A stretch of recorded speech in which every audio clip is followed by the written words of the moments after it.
Epione pain management and regenerative centre. ఇక మీ నొప్పులు శాశ్వతం కావు. ఈ రాష్ట్రంలో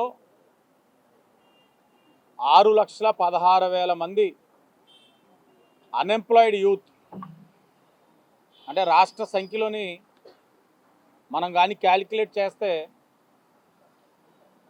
6.15% ఈ రాష్ట్రంలో అన్ఎంప్లాయిడ్ యూత్ ఉన్నారు. Centre for monitoring Indian economy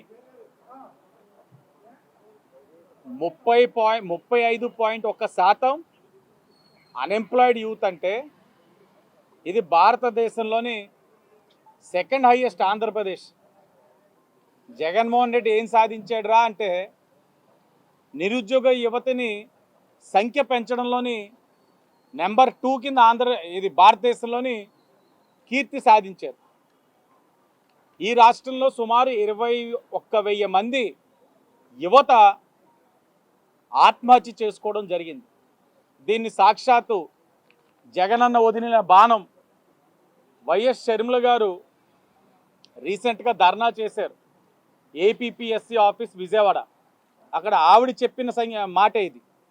21,000 మంది యువత ఆత్మహత్య చేసుకోవడం జరిగింది రాష్ట్రంలో. ఇంకా జగన్ గారి వరకు మనం చూసినట్లయితే నెగ్గిన వెంటనే మెగా డిఎస్సి తీస్తాను అని చెప్పడం జరిగింది. మేనిఫెస్టోలో కూడా 2019 మేనిఫెస్టోలో పెట్టడం కూడా జరిగింది. ఇది నమ్మి చాలామంది ఆశావాహులు సుమారు 10 లక్షల మంది యువత ఆశపడి ప్రిపేర్ అయితే వాళ్ళ ఆశలన్నీ కూడా అడియాసలైనవి అనే విషయం గమనించాలి. ఇవన్నీ కూడా మేము గమనించాం.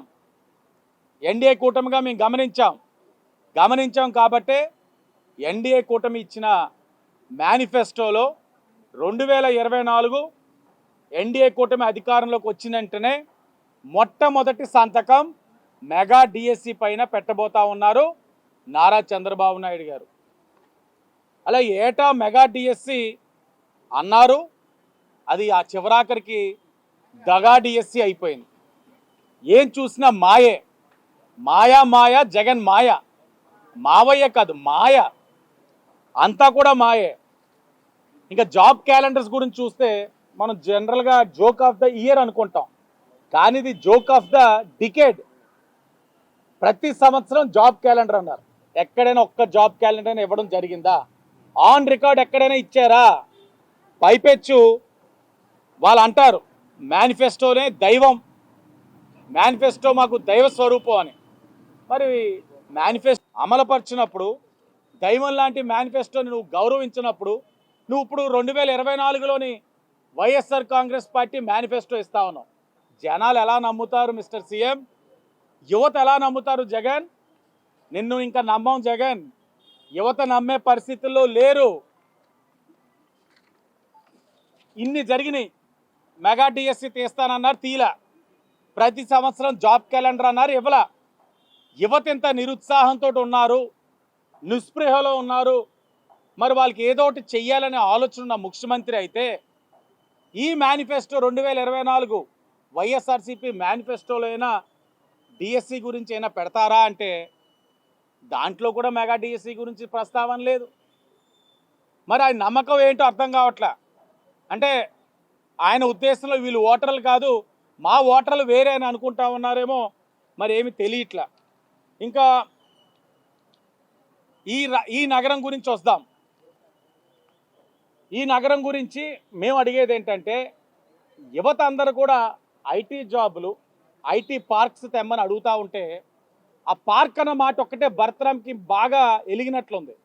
వాళ్ళు అడిగింది ఐటీ పార్క్, ఐటీ అన్న మాటని మర్చిపోయి చిల్డ్రన్స్ పార్కులు తీసుకొస్తా ఉన్నాడు. అడిగింది ఐటీ పార్కు, తెస్తుంది చిల్డ్రన్స్ పార్కు. అంటే ఈ చిల్డ్రన్స్ పార్కుల వల్ల నేను ఒకటే అడుగుతాను, యువతకు ఒక్క ఉద్యోగాన్ని నువ్వు కల్పించగలిగావా ఆన్ రికార్డ్? ఒక్కటంటే ఒక్కటి ఏదైనా పరిశ్రమల్లో నీ పేరు చెప్పైనా ఇవ్వగలిగావా? జాబ్ మేళాలు పెట్టారు, జాబ్ మేళాల ద్వారా ఆన్ రికార్డు మీరు ఎంతమందికి ఎంప్లాయ్మెంట్ ఇచ్చారు? అపాయింట్మెంట్ లెటర్లు తూతూ మంత్రంగా ఇచ్చేయడం కాదు, ఎంతమంది వెళ్ళి ప్లేస్ అయ్యారు? అన్ని అబద్ధాలే, అన్ని మోసాలే. ఈరోజు అన్న వస్తున్నాడని చెప్పండి, మంచి రోజులు వస్తాయని చెప్పి చెప్పండి అని చెప్పి అదే పని మీద అంటా ఉంటే అన్న వస్తున్నాడు మంచి రోజులు వస్తాయంటే అందరూ ఏమనుకున్నారంటే యువత మెగా డిఎస్సి తీస్తారు, ఐటీ కంపెనీలు తెస్తారు, మంచి మంచి ఇండస్ట్రీస్ తెస్తారు, ఇవన్నీ తెచ్చి ఉద్యోగాలు వస్తాయి, మంచి రోజులు వస్తాయి అనుకున్నారు. అన్న వస్తున్నాడు అని అంటే మంచి రోజులు వస్తాయంటే ఇవన్నీ అనుకుంటే తీరా చూస్తే వాస్తవాలకి ఏమైంది? అన్న వచ్చాడు, బ్లేడ్ బ్యాచ్ వచ్చింది, అన్న వచ్చాడు, గంజాయి బ్యాచ్ వచ్చింది. విచిత్రం, గంజాయి రాష్ట్రంలో వెచ్చలవిడిగా ఎక్కడికక్కడ దొరుకుతూ ఉంది. చాక్లెట్లు ఎలా దొరుకుతున్నాయో గంజాయి కూడా అంతే ఈజీగా దొరుకుతూ ఉంది. కారణం పెంచి పోషిస్తూ ఉంది వైఎస్ఆర్సీపీ ప్రజాప్రతినిధులు, నాయకులు. పైపెచ్చి అంటారు మాకేమీ తెలియదు, ఇక్కడ మేము వాస్తవాలతో చెప్పినా కూడా ఎక్కడ కూడా ఒప్పుకోరు. దానికి ఉదాహరణ భరత్రామ్. ఇప్పుడు దాకా ద్వారంపూడి రెడ్డి ఇక్కడ దొరికాడు 300 కేజీతో, విక్రమ్ రెడ్డి. ఏవయ్యా ఏంటయ్యా అని అడిగితే అవన్నీ వదిలేసి ఎవరెవరో సంబంధం లేని తెచ్చేసా నువ్వు ఉన్నావు అంటాడు. అంటే నేను చేసే నువ్వు చెయ్యని చెప్పి నన్ను లాగుతున్నాడు. ఇది కాదు విధానం. నమస్తే అండి. ఇది వ్యాపారం గురించి కాదు, ఓటు గురించి. ఎన్నికల్లో ఓటు వేయడం మన హక్కు మాత్రమే కాదు, కర్తవ్యం. ఎంతో మంది మహా నేతలు శ్రమించి ప్రాణత్యాగం చేసి ఈ అవకాశాన్ని మనకిప్పించారు. అందరూ ఓటు వేద్దాం. ఎందుకంటే ఓటు హక్కు ఊరికే రాదు. నా ఓటు ఎవరికో తెలుసా? అది సీక్రెట్ అండి.